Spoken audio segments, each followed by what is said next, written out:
அஸ்ஸலாமு அலைக்கும் வரஹ்மத்துல்லாஹி வரகாத்துஹு. பிஸ்மில்லாஹிர் ரஹ்மானிர் ரஹீம்.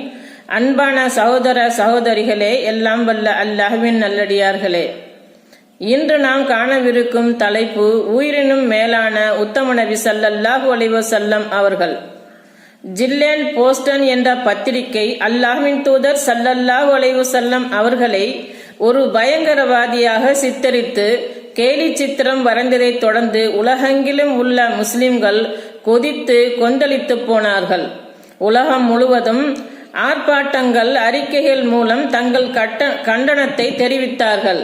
இதே போன்று முன்பொரு தடவை டெக்கான் ஹெரால்ட் என்ற பத்திரிகையில் நபி ஸல்லல்லாஹு அலைஹி வஸல்லம் அவர்களை விமர்சித்து எழுதிய போது அதை கண்டித்து தமிழகமெங்கும் நாம் ஆர்ப்பாட்டம் நடத்தினோம்.